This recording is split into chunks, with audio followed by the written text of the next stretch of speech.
Hello student, welcome to my YouTube channel excellent success group.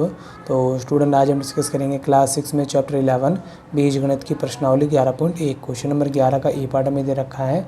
तीलियों से बने हुए वर्गों के नीचे दिए प्रतिरूपों को देखिए। आकृति में जो दे रखे हैं यहाँ पे, ये वर्ग अलग अलग नहीं है। दो संलग्न वर्गों में एक तीली उभयनिष्ठ है, यानी कि दो वर्ग बनाए गए जिनमें से देखो बीच वाली जो तीली है ये दोनों में कॉमन है। ये इसका वाली पार्ट भी है और इसका पार्ट भी है, दोनों का पार्ट है।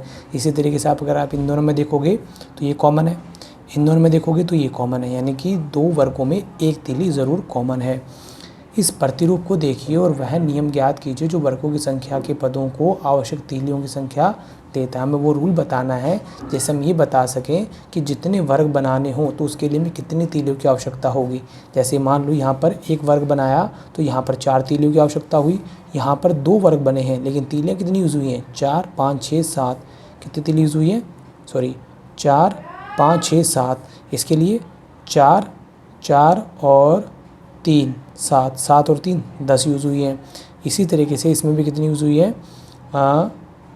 4, 4, 3, 7, 7, 3, 10, 10 और 3 13, 13 तीलियों का इस्तेमाल हुआ है।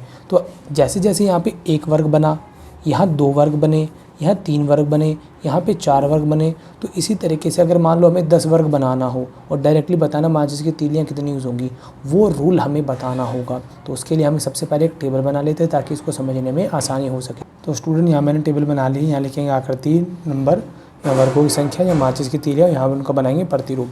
देखो आकृति नंबर ए है, कितने वर्ग बना है इसमें? एक वर्ग बना है। कितनी तीलियाँ यूज़ हुई हैं? 4 यूज़ हुई हैं। बी पार्ट में 2 वर्ग बने हैं, कितनी तीलियाँ यूज़ हुई हैं? 7। सी पार्ट में 3 वर्ग बने हैं, तीलियाँ यूज़ हुई हैं 10। डी पार्ट में 4 वर्ग बने हैं, तीलियाँ कितनी यूज़ हुई हैं? 13। अगर आपको सबसे पहले इनके अंदर कोई पैटर्न चेक करना है, क्या इनमें कोई पैटर्न ऐसा लग रहा है जिसको आप इनको प्रतिरूप के रूप में लिख सकते हो? तो देखो, जो हमारा 4 है इसको हम लिख सकते हैं 3 + 1, 4 हो जाएगा।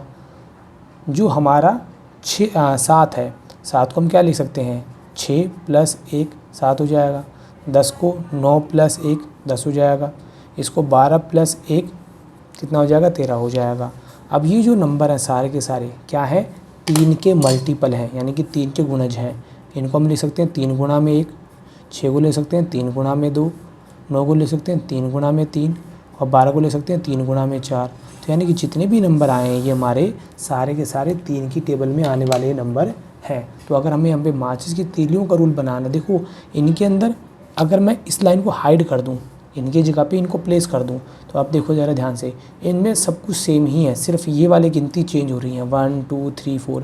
यहाँ पे 1 वर्ग है, यहाँ पे 1 आया। 2 वर्ग है, 2 आया। 3 वर्ग है, 3 आया। 4 वर्ग है तो यहाँ पे भी 4 आया। तो यानी कि यहाँ पर अगर वर्गों की संख्या रख दी जाए तो हम इजीली माचिस की तीलियों की संख्या बता सकते हैं, क्योंकि हमने जो ये पैटर्न निकाला है वो इसी में से तो निकाला है। तो यहाँ पर वर्गों की संख्या रख के हम माचिस की तीलियों की संख्या बता सकते हैं। तो यहाँ लिखते हैं हम माचिस की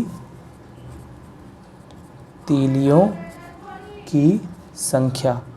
हम मान लेते हैं जो गिनती बढ़ रही है 1, 2, 3, 4, इसकी जगह x मान लेते हैं 3x + 1, जहाँ पर हमारा जो x होगा वो बताएगा हमें वर्गों की संख्या को।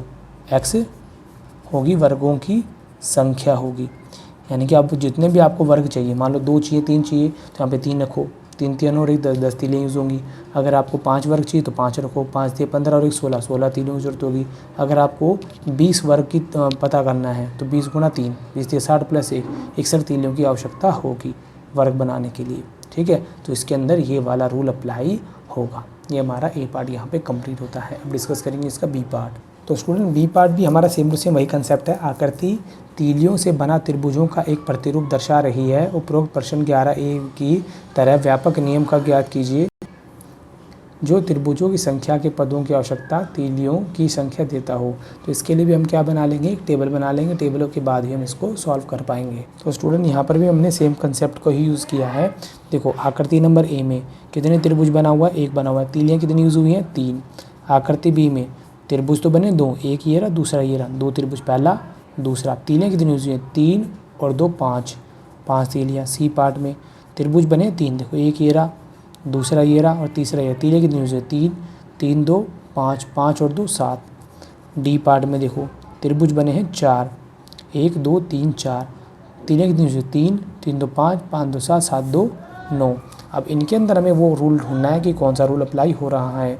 3 को हम लिख सकते हैं 2 + 1, 5 को 4 + 1, 7 को 6 + 1, 9 को 8 + 1। अब जो यहाँ पर नंबर चल रहा है वो क्या हमारे एक तरीके का टेबल है जिसमें 2 को हम ले सकते हैं 2 गुणा में 1, 4 को 2 गुणा में 2, इसको 2 गुणा में 3, इसे 2 गुणा में 4। अब इन पूरे पैटर्न को अगर ब्लैक वाली लाइन को अगर छोड़ दिया जाए, क्योंकि इनकी जगह पे तो लिखा हमने इसको, इनको देखा जाए तो सब कुछ सेम है सिवाय किसके, इस गिनती की। देखो यहाँ 1 है 1, 2 है 2, 3 है 3, 4 है 4, और ये जो नंबर है ये क्या है हमारे त्रिभुजों की संख्या। अगर 1 2 3 4 की जगह पे अगर त्रिभुजों की संख्या मान ली जाए तो हम बता सकते हैं कि माचिस की तीलियाँ कितनी यूज़ होंगी। ठीक है, तो यहाँ पे मैं लिख देता हूँ हमारी जो माचिस की तीलियाँ होंगी, माचिस की तीलियों की संख्या होगी वो क्या होगी, सब में 2 आ रहा है 2 लिखा, जो गिनती आ रही गिनती की जगह हम x लगा लेंगे और प्लस में 1, जहाँ जो हमारा x होगा वो रिप्रेजेंट करेगा त्रिभुजों की संख्या को, त्रिभुजों की संख्या को। अगर हमें मान लो 5 त्रिभुज चाहिए तो हम x की जगह 5 रखेंगे, 5 दूनी 10, 10 + 1 11, तो हमें 11 तीलियों की आवश्यकता होगी। अगर हम मान लो हमें 20 त्रिभुज बनाने हैं तो 20 गुणा में 2, 20 गुणा में 2 40, 40 और 41, 41 तीलियों की आवश्यकता होगी। इस तरीके से रखकर हम ये पता लगा सकते हैं कि कितने त्रिभुज बनाने के लिए हमें कितनी तीलियों की आवश्यकता होगी। अगर मान लो हमें 10 बनाने त्रिभुज, तो यहाँ पे x की जगह पे आपको क्या रखना होगा, 10 रखना होगा। 10 गुणा में 2 20 और 21 तीलियों की आवश्यकता होगी। क्लियर, उम्मीद करता हूँ स्टूडेंट आप इस बात को समझ गए होंगे। अगर आपको वीडियो पसंद आया तो वीडियो को लाइक करें, शेयर करें, कमेंट करें और इस चैनल को जरूर सब्सक्राइब कर लें।